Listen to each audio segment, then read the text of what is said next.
La pause café avec Caroline Ricross. Comment allez-vous, Caroline? Ça va très bien, et vous? Les vacances se sont bien passées? Très bien. Je vous ai déjà posé la question la semaine Oui. dernière ou pas? Je vais peut-être Là, arrêter. je ne suis pas repartie en vacances. Vous n'êtes pas reparti, hein? Je sais que je suis quand même bronzée. C'est vrai, mais je vous avais posé la question, mais c'est toujours intéressant de créer une convivialité sur le plateau. Aujourd'hui, Caroline, on parle on parle travail et réseaux sociaux. Bon ou mauvais ami? C'est compliqué comme question, hein, mais c'est vrai que les réseaux sociaux, on a un peu l'impression que c'est devenu le nouvel espace privilégié pour parler de son travail. Après le phénomène de la grande démission dont on a déjà parlé la saison précédente dans la pause café, depuis quelques semaines, de plus en plus d'internautes défendent le quiet quitting, en français la démission silencieuse. Cette tendance recommande en fait aux salariés de faire leur job correctement, mais pas plus. Fini les heures supplémentaires, fini le remplacement en dernière minute d'un collègue. En fait, on fait seulement ce qui est écrit dans sa fiche de poste, ni plus ni moins. Ce phénomène d'ailleurs dont vous parlerez plus amplement dans l'émission de lundi prochain, fait en fait actuellement le buzz sur les réseaux sociaux, notamment sur TikTok, où l'hashtag Quiet Quitting a dépassé les 40 millions de vues. De quoi un peu inquiéter les patrons. Mais alors, qu'est-ce qu'on peut vraiment faire ou encore dire de son entreprise sur les réseaux sociaux? Eh bien, je vais essayer de tout vous expliquer. Des exemples, on va avoir des exemples à Caroline, parce que c'est un sujet qu'on évoque à la machine à café. Dévoiler par exemple son salaire sur les réseaux sociaux, c'est-à-dire transparence totale. Et oui, est-ce qu'on peut pas? En juin dernier, une jeune américaine a partagé son bonheur justement sur TikTok.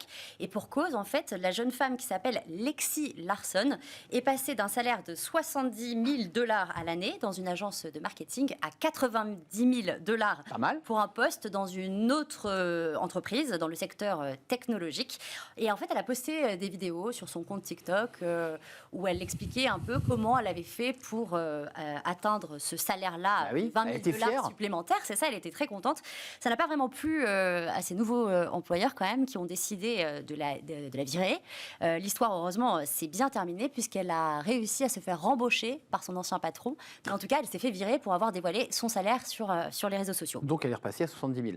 Elle est repassée à 70 000. Oui, au passage, elle perd 20 000. C'est ça. La règle, parce qu'il y a quand même des règles de droit assez précises, au-delà du fait qu'on puisse écrire un peu ce qu'on veut, mais il y a des règles en France. C'est ça. En France. Alors en France, la liberté d'expression, en fait, c'est la liberté fondamentale qui est protégée par la Constitution. Elle nous autorise en principe à dire ce que l'on souhaite sur les réseaux sociaux. On peut donc parler de son salaire, on peut parler des conditions de travail, on peut parler de l'organisation au sein de son travail, mais également du fonctionnement de son entreprise.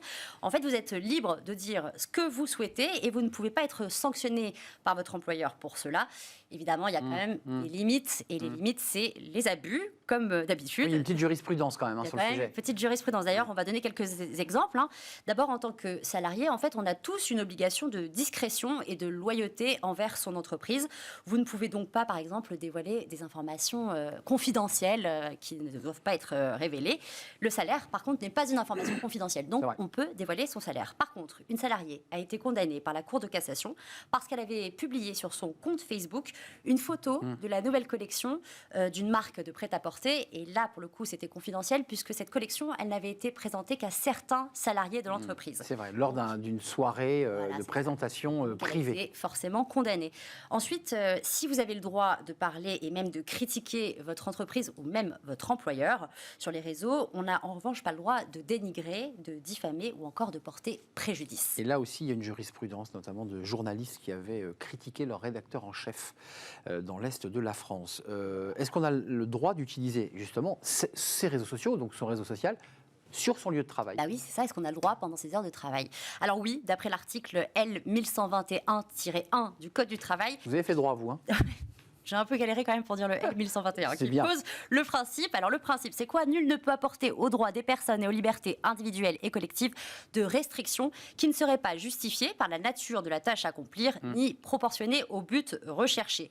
Alors ça veut dire quoi? En gros, la connexion interne, c'est quand même l'un des moyens qui est mis à la disposition du salarié pour lui permettre de faire son travail quand on est au travail. C'est ça. Donc si la CNIL admet une tolérance d'utilisation à titre privé, on a le droit d'utiliser son Facebook sur son lieu de travail. Tout est une question en fait de proportion. Un salarié a par exemple été licencié pour faute grave parce qu'il s'était connecté pour une durée totale d'environ 41 heures en un mois, à raison de plus de 10 000 connexions sur des sites non professionnels, et évidemment le tout durant le temps de son travail et depuis son poste. Une autre salariée, là aussi, a été licenciée pour avoir utilisé Facebook seulement 1 heure par jour pendant son temps de travail. Mais en fait, la Cour d'appel de Pau, d'ailleurs, l'a condamnée, non pas pour l'acte en lui-même, mais pour la fréquence de celui-ci. 1 heure par jour, la Cour a estimé que pendant cette heure-là, évidemment, elle ne travaillait pas. Or, elle était payée pour travailler pendant ces heures de travail.